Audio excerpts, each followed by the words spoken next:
Hey everybody, welcome back. As you can see, we have our main team with us once again, including Anna here. How's it going, Anna? Anna is looking around absent-mindedly.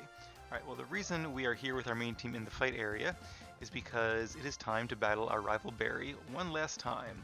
His team should now be 10 levels higher because I did face the Pokemon League, I guess 18 more times off screen, so I've entered the Hall of Fame now 20 times, at which point his levels are increased by 10. I don't know if his Pokemon are EV trained or have good natures or anything like that, but we're going to give it a go and see how it turns out. Hey Sin, you're not the only one who's getting tougher, you know. I'll prove it to you here and now. Get ready to battle. And I figured I would lead with Anna because I believe he has his Staraptor. So it'll be Staraptor versus Staraptor. Also, it's cool during the 20 times I actually have our secondary team to level 100 by now, which is fine because we're not using them for anything else, at least on camera, so they won't be over leveled. I did want to keep our main team at 70 because I think his Pokemon are around level 70, give or take. And if they are EV trained and have good natures, that can make this a really tough battle, but also a fun one. Alright, so we are 2 levels higher. Let's go with Brave Bird, that should be a lot of damage. And Pluck, okay, we're not holding a berry, so that's okay, and we avoided the move. His is faster though, which suggests that it might be EV trained, it might be random, but the odds would be us being higher if it was. Actually, no, we're both EV trained. I forgot that my primary team is EV trained, so that means that his must also have a plus speed nature if he's outspeeding me, being 2 levels lower. All right, Rain Dance. I guess he's trying to set up for one of his later Pokemon. Seems like his strategies are still about the same, even though he's a little bit higher up. Also, I did notice, or it occurred to me when I was training up against the Elite Four. Because once again, Mr. Viss really led the pack in terms of levels.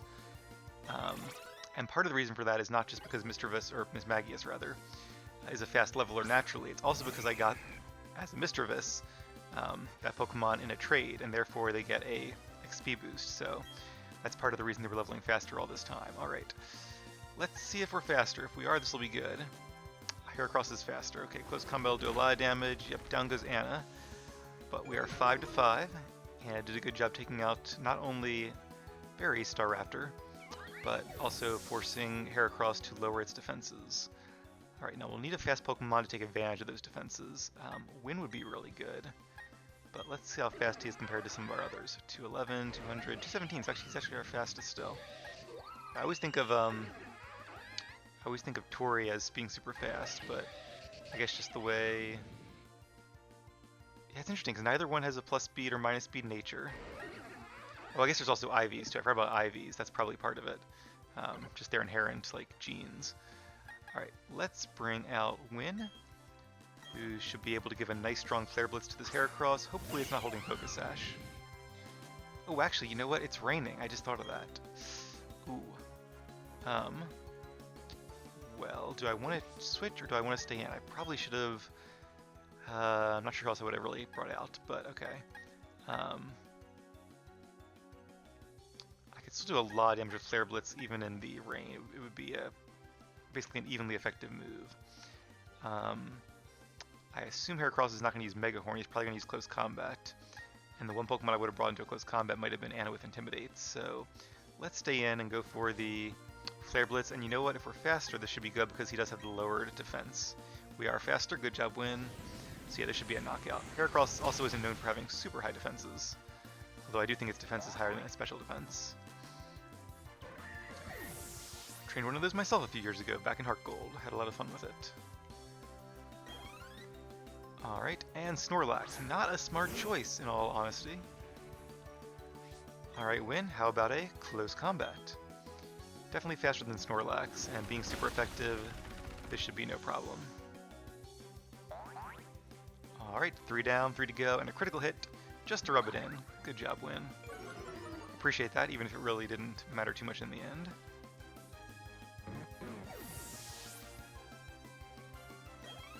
And I see this fight sort of as a warm-up for our Pokemon League Challenge, which I'll be starting here fairly soon. Alright, starter versus starter. That's pretty cool. Alright, one last time, at least against Barry. Win, close combat. Oh, Aqua Jet! Oh no! Oh no! Yes, and Win, hold on. Okay, I like that, because I was about to say, oh no, his starter won, but Not quite. Thanks to our affection there. Alright, so in the end, our starter prevailed through a bit of luck, but hey, I'll take it. Or a bit of determination, we'll call it. Alright, if he doesn't have anything really fast, then or anything with a priority move, Wynn might just sweep his team. Yeah, against Roserade and the rain stopped. This is not looking good for Barry. Alright, Wynn. Oh, Flare Blitz. Well, I'm still glad I used it, but it is going to knock out Wynn, unfortunately, as well. Thanks to the recoil. Still, he did a great job. Took out like half of Barry's team single-handedly. Actually, maybe even more than that, because he has what? 1 left? 2 left? Either way, great job, Wynn. Alright, let's bring out Billy, get him some XP. Not sure who he has left. Magnezone, actually? Rapidash. Does he have a Magnezone? I think he does. So maybe he has 2 left. Nope, just 1. Okay, no Magnezone. Well, we are holding the Expert Belt, so let's use our Super Effective Earthquake. If we can survive a Flare Blitz. If it's not a crit, I think we should be able to. Rapidash has a respectable attack stat. I think it's 100, but oh, Burn! Okay, that might change things here, because a Burn will have our attack stats, so... Now, will the Earthquake plus the recoil be enough? Not quite. Good job, Barry, and your Rapidash. That was the bit of luck you needed, and you got it. Oh, but our Burn is gone. I'm not giving up till the end. I can't give up. Yeah, unfortunately, the Burn did its job, and another Flare Blitz will actually probably finish off both of us. So we'll call that a tie. But because we have Pokemon left and Barry does not, it is a win. It's not a super tough battle, but at least it wasn't a clean wipe either. Alright, good job, team. I didn't read that, sorry again. Kind of appropriate, Barry's always the one in a hurry, so... Dang, Sin. Oh well, that's okay. The more you toughen up, the tougher my team and I get too. There's no end to Pokemon training. That's what I'm saying, Sin. Alright, so I think what I'm probably going to do now is head to Mount Pyre, because I think the very last thing we need to do in the game is defeat or capture Heatran. And as much as well, besides the Pokemon League, obviously, but by defeating Heatran, that will unlock the final Pokemon League upgrade. And that should be pretty fun. I'm really looking forward to that and seeing what their final teams are with a full team of 6 and maybe even some different moves and items. Not sure if they change those or not, but yeah, I'm tempted to capture Heatran just because I don't like the completionist in me really wants to, just in case I want one later. But I mean, it's not worth the time. I can always trade one, so I think I am gonna bite my tongue and go ahead and defeat it. But I will run to Mount Stark and save you guys the trouble of watching that, and be back in just a moment. Alright, and we are back, and time to defeat Heatran. Let's switch Anna out for... Oh, how about Tori? Tori should be 4 times super effective, and we can't walk together, but we can at least fight together. Alright, Heatran. Bring it on. Actually, all the experience we have fighting Flint 20 times. Don't think Heatran's heat should be any problem at all. It's funny that even after I beat them a few times, Flint was still by far the hardest of the Elite Four, almost as hard as Cynthia, I would say. Just because that Infernape like always take 2 hits to bring down. Maybe it was just the team I was using, but definitely no joke. Alright, Tori is faster, very nice. And actually, Waterfall's not 4 times super effective, I don't know why I said that. It's only 2 times super effective. Ground would have been 4 times super effective, but hey. Waterfall was enough, so good job, Tori. And if I'm not mistaken, that unlocked the Pokemon League for us. Alright, and goodbye, Heatran. Well, and like I said, if you want to capture it, you know, this is where you would do it. I don't think you get a second chance, but in the interest of time, we're just going to defeat it like that. And what I'm going to do is train up our team off camera, get them to somewhere in the 80s, I'll figure out where. I don't know if I want to spend some time grinding the battle tower for battle points to get their natures min-maxed, but if it was like a battle frontier I probably would, but we'll see. I'll think about it and see how much time I has, but sooner or later I will be back with our team all leveled up and ready to face the Pokemon League one final time. Should be fun. See you guys then. Alright, we are back. Heatran is defeated and our team has been trained up to level 83. I figure that should be a pretty decent level to go into the Elite Four with. But before we do that, we do have a few super quick housekeeping items to take care of. Actually, one of them we can do pretty much anywhere. And that is going to be using the rest of our PP ups to increase the power points of some of our moves, since there's no time like the present, right? It's now or never. We've already maxed out our EVs, but we do have these to use. I think I'm going to use one on... I already upped Stone Edge.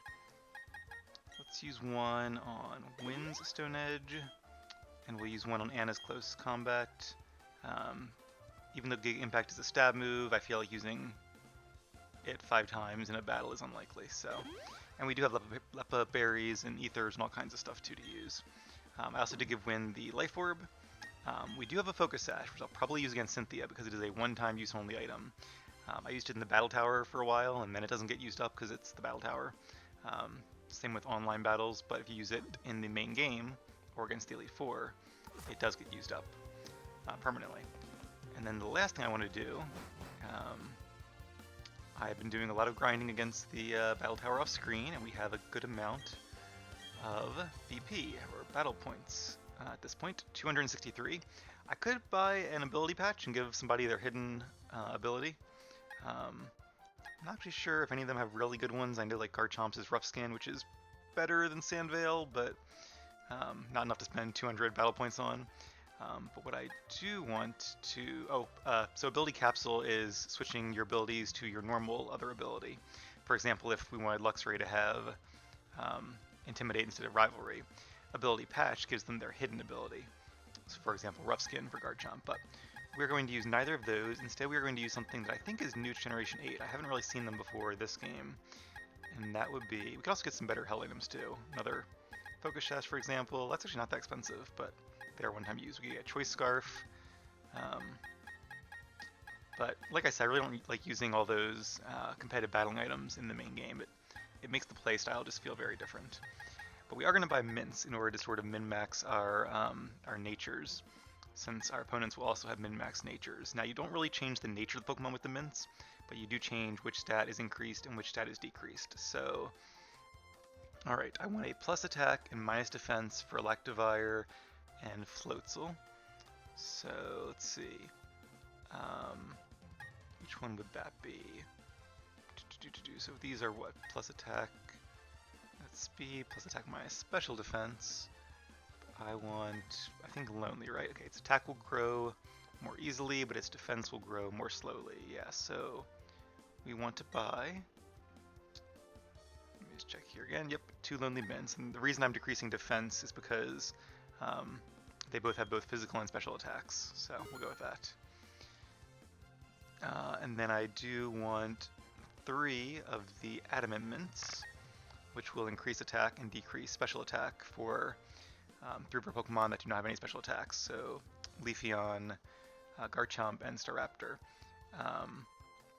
Wynn, our Infernape, already has a plus attack minus special defense nature, which is pretty good because he actually does have a special attack with Grass Knot. So we'll buy 3 of these Adamant Mints.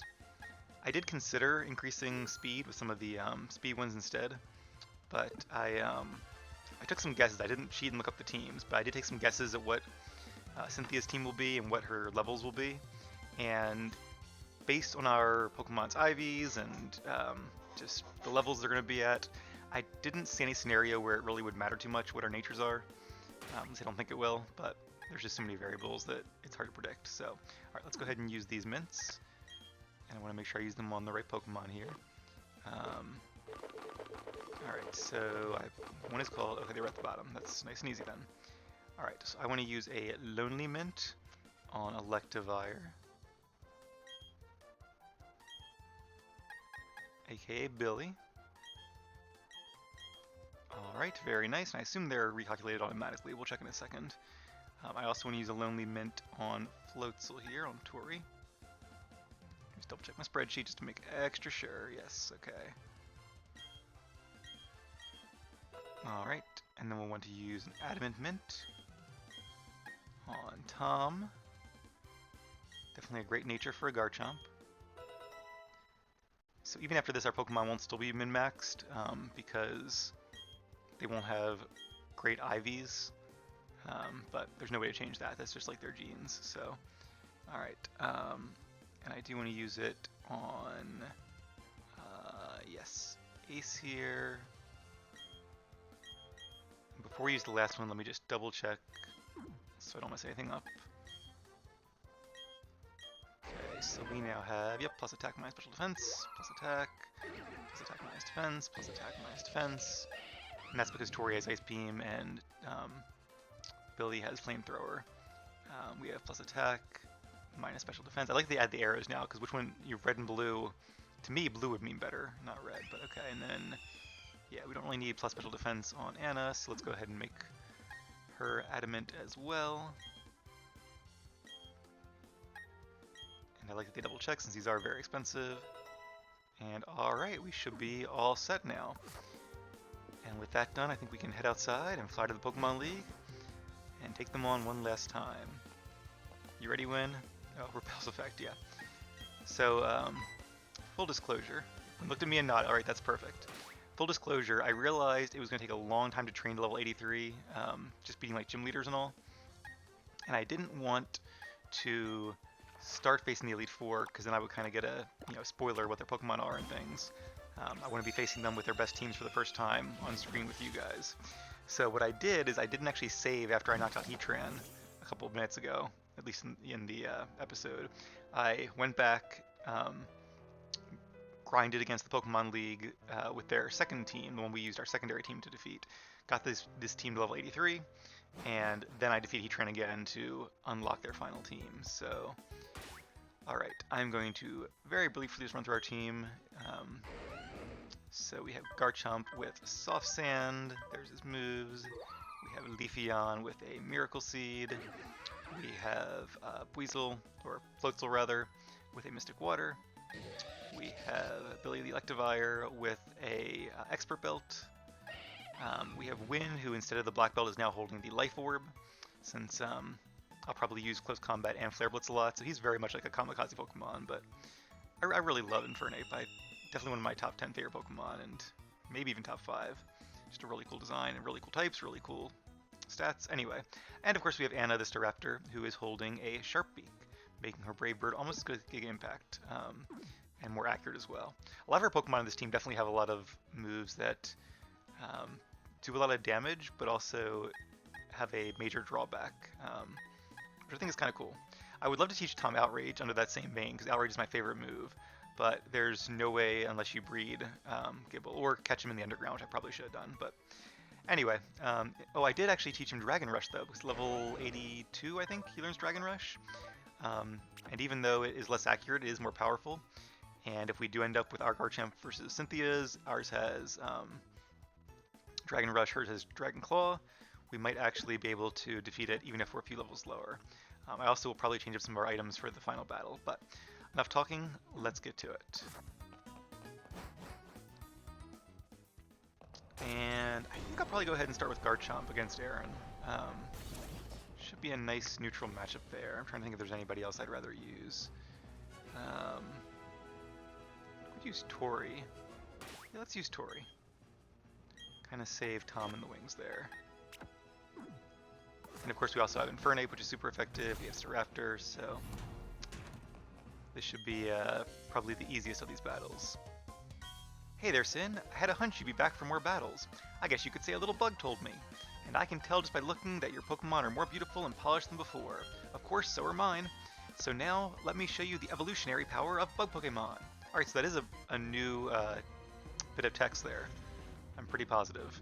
I face these guys more than 20 times, probably 30 times at this point, so I should really know. But alright, Aaron, let's see. You have Yanmega still. No, you should have a team of 6. I was trying to guess earlier what their Pokemon are. I'll tell you what my guesses are, but I promise you I did not look it up. There really aren't any bug Pokemon Gen 1 through 4 that he doesn't have. Maybe Pinsir? But I'm going to guess Shuckle, because I could see like a Shuckle using some weird moves being interesting. Now, I could use Ice Beam, which is super effective, but I think because my attack is so much higher that Waterfall will actually do more damage. And we are faster. We are a higher level, but as we go through, obviously their levels will start to catch up with our team, and then by Cynthia, she'll actually be a little bit higher than our team probably. Alright, a lot of damage there. Good thing we did minus defense and not minus special defense. Ooh, and speed boost. That's not good because it will probably make Yamega faster now. Sometimes Yama or Yamega know like detect or protect to get a free turn of speed boost. Alright, so not off to a great start there. He would now be faster than pretty much our entire team. We could bring in Anna.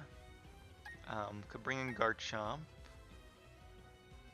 Unfortunately, we don't have any move. I kind of missed Dragon Claw already because like this would be the move I would use to finish it off. Let's bring in Billy because we'll resist Air Slash, and I don't know how much we're gonna take from Bug Buzz, but we'll see. And I think Flamethrower with the Expert Belt should be enough to finish it off. There's Detect. Not that he really needs it at this point, but I guess it doesn't hurt. Plus, he can sort of see what I want to do. But if I use Wild Charge, I take some recoil damage, so no reason to do that when I have Flamethrower. Yamega is a really powerful Pokemon. I came very close to training one during this Let's Play, actually. When I originally designed this team, Yamega was my flying type, but at like the last second I was like, you know what, Staraptor's pretty cool, and you can learn close combat for type coverage, it has Intimidate, it's a little bit more iconic, so I changed it just before I started. I probably told that story at some point, but... Alright, so the question is, are we faster than Heracross? We are a higher level. And I don't know what would do more damage, Wild Charge or Flamethrower. Maybe Flamethrower. We are not faster, that's not good. Alright. So once again, even though we have some fast Pokemon on our team, the fact that we don't have any plus speed natures is definitely going to be a disadvantage here. Alright, let's see... Okay, 220. So anyone with less than 220 we know is going to be slower. Ooh, I was going to bring in Anna, but at 225, probably slower as well. And the close combat against Anna, I mean, we do have the Intimidate, that would help, but it's also burned, so we know it has Earthquake.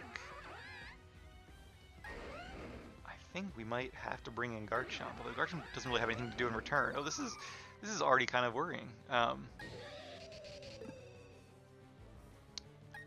Let's bring in Anna for the Intimidate, but even though we're quite a few levels higher, I thought this would be the easy one, and I'm suddenly not so sure anymore.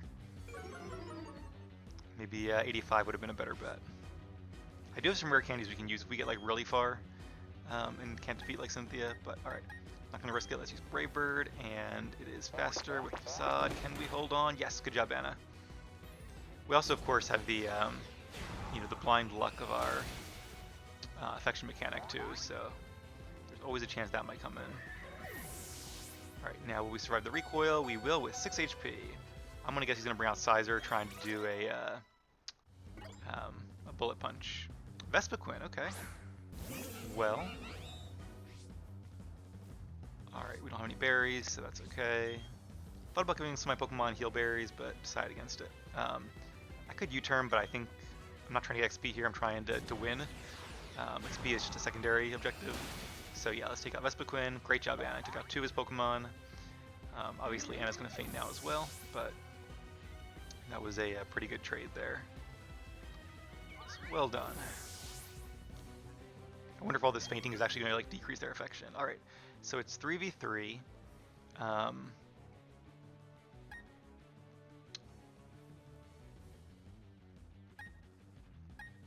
Do I bring in Wind now? Because he's got Sizer, he's got Drapion. Drapion is probably going to save for last. I'm assuming that's still his best. I just don't know what his miscellaneous Pokemon is. Alright, let's bring in Win. Kind of our trump card here. Because Win will be good against Sizer, who I assume is next. Yes, okay. Based on his previous order. Could be like Forretress or something, but I don't know. We'll see. Alright, let's use Flare Blitz rather. We should be faster. Scissor is not that fast. I think base speed is 65, unlike Scyther, which is actually pretty fast. And yeah, being 4 times super effective, even with that berry, the Aqua Berry, that just makes it essentially 2 times super effective. It's still a very powerful move. I have the Life Orb. Yeah, we're gonna have double recoil here from Life Orb, and then another 10%. So I think it's a third from the recoil, and then 10% from the Life Orb. Flygon, okay. Not at all a bug type, except it looks like a bug, I guess, so... Okay, we'll go with it, but... yeah, I really thought they would have an actual bug type, so that could open up some interesting possibilities for the rest of this as well. Flygon is ground and dragon, so close combat will be our best bet, and yes, we are faster, good. The Flygon is actually pretty fast. I think it's base speed of 100. Always liked Flygon. Not the strongest dragon type, so often like outclassed by Garchomp or Dragonite or Salamence, but this is kind of a nice neutral strong Pokemon. Good typing, good moveset. Not yet, we'll keep struggling till the very end. Alright, there's Drapion. And with 3 Pokemon, I think we should probably have this one in the bag, but let's not get cocky here. Alright, we're holding Life Orb, so really either of these should do the same amount of damage. You know, does Flare Blitz have a chance of burning? I think it actually does. I think it's like a 10% chance to burn them. I don't know if it actually is going to say on the tooltip here. Yes, may leave a burn. Okay, you know what?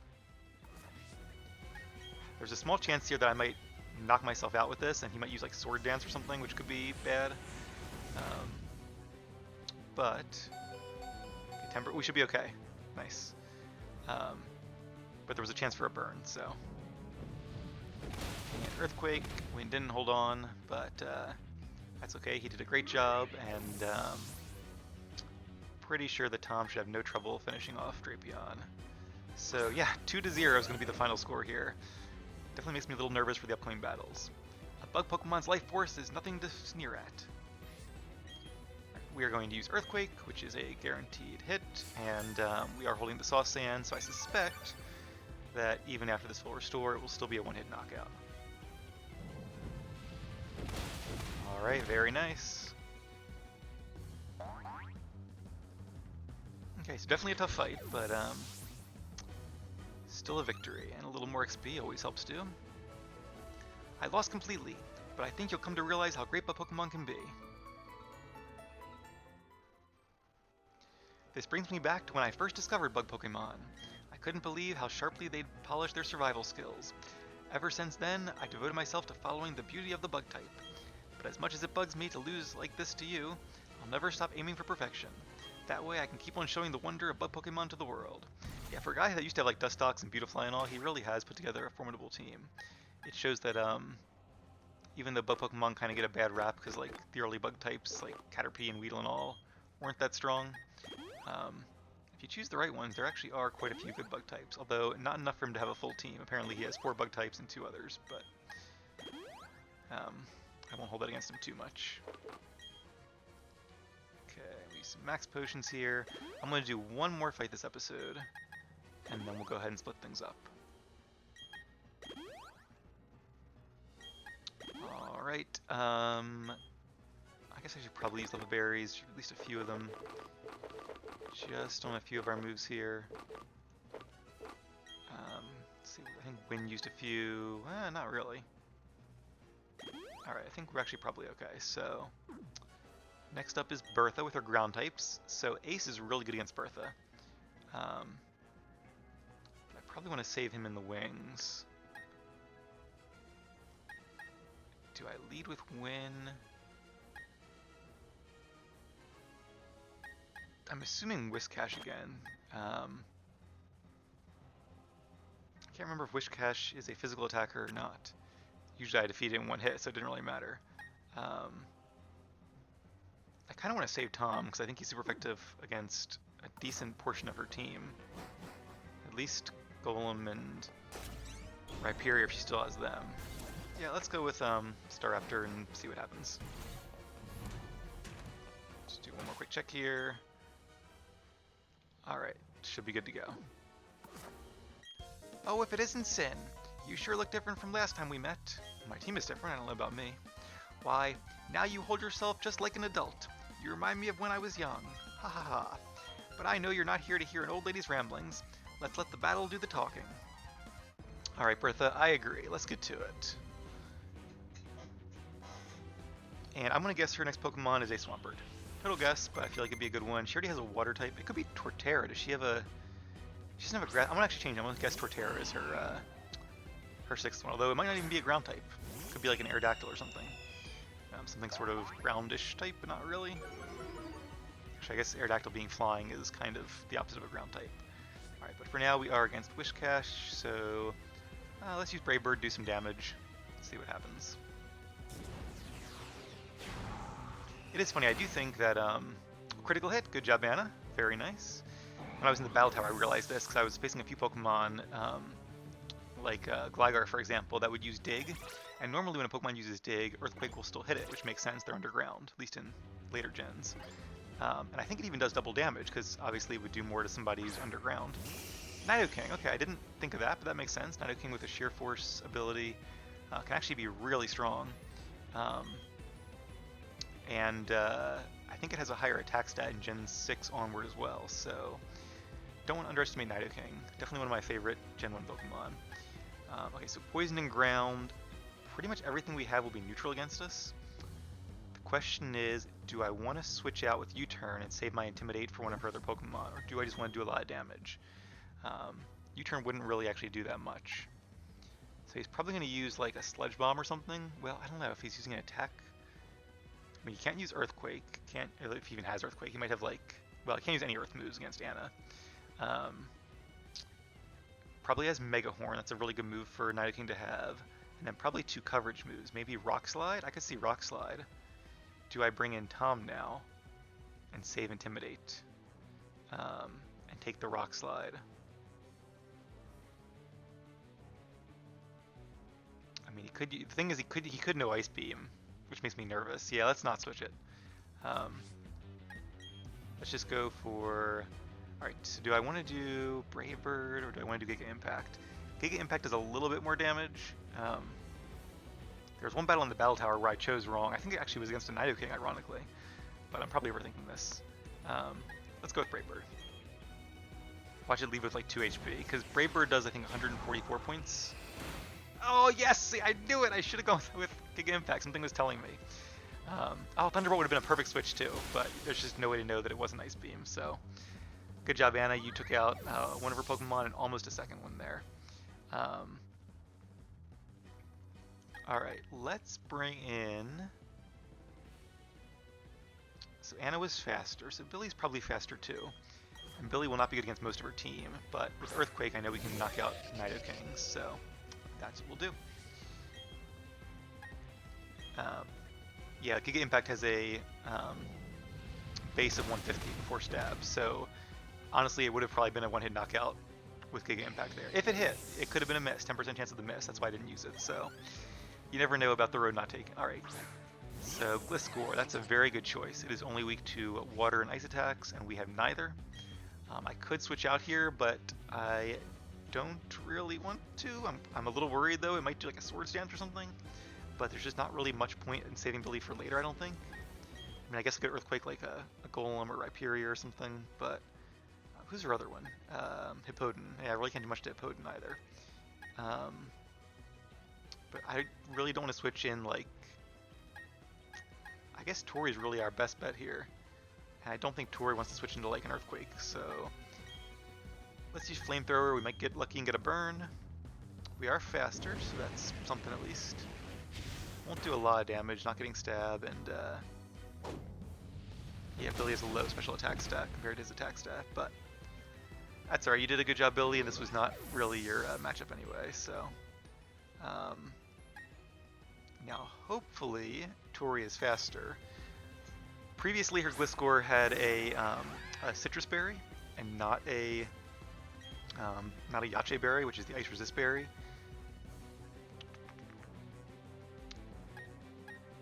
So this is interesting, because the thing is, and honestly, they'll both probably be a knockout.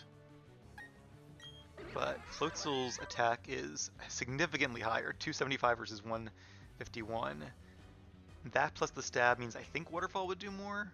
Although Ice Beam is higher base power, Gliscor has lower or higher defense than special defense. Let's use Ice Beam just because that's why we have it. If this thing has a Yache Berry, suddenly I'm going to be really mad. But okay, it didn't, and one hit knockout. It probably would have been either way. Good job, Tori. Go get that XP. And a Mamoswine, okay. She did not have that before either, right? So I think she probably got rid of the Golem, which, you know, actually Golem with, it used to be really bad because it was so slow and had so many weaknesses. But Golem with Sturdy to make sure it hangs on, and then with the ability Rock Polish, double its speed, could actually be quite formidable. But as we know, Mamoswine can also be extremely formidable, so I don't mind them switching that out at all. We actually have a lot of super effective moves here, well, too. But Waterfall gets Stab, has Mystic Water, so and we are faster. This Floatzel is very fast, and Mamoswine is base speed of 80, so kind of middle of the road. Good job, Tori. That was a knockout. The Mystic Water probably pushed us over the edge there. Antipodon. Another Pokemon that will hopefully fall to our waterfall. No pun intended, honestly. Alright, so far this one is going better than the last one, but I am actually very nervous about Flint. His Infernape is no joke at all. Hey, good job, Tori. And that wasn't even... Oh no, the Sandstorm! Oh, that's unfortunate. But I appreciate you holding on there anyway. That was pretty cool. Alright, let's try to finish things off. I do want to kind of keep as many Pokemon alive as I can, because then they get more experience, and especially against Cynthia, like every level might actually matter. So, and maybe against Flint as well, and even Lucian is no pushover. Especially if his Mr. Mime gets up a light screen and or reflect. So, yeah, I could bring in some other Pokemon if I wanted to have like a down to the wire 1v0 battle at the end, but in the interest of XP, I'm gonna try to keep as many alive as I can. Sorry I didn't have time to read that, but feel free to pause it if you missed it. Alright, and Riperior, her last, and at least in theory, her best. It occurred to me, I don't think I've ever trained a Riperior. I'd definitely like to one day. But yeah, without Sturdy, I mean, Solid Rock is a good ability, but with 2 double weaknesses, it just isn't enough. I think Sturdy would honestly be a better ability. I'm very impressed. Your strength shook me like a tremor from the earth itself. Got some more Pokédollars there. Now then, let me leave you with a last little bit of advice. Even if you find yourself losing someday, and even if your feelings are crushed, remember to remain as strong as the earth beneath your feet. Alright, I'll do my best. And we might have to take that advice pretty soon, we'll see. But that is going to be it for this episode. I will heal up our team off screen, and when we come back, we will face off against, in my opinion, the toughest of the Elite Four, Mr. Flint. See you guys then.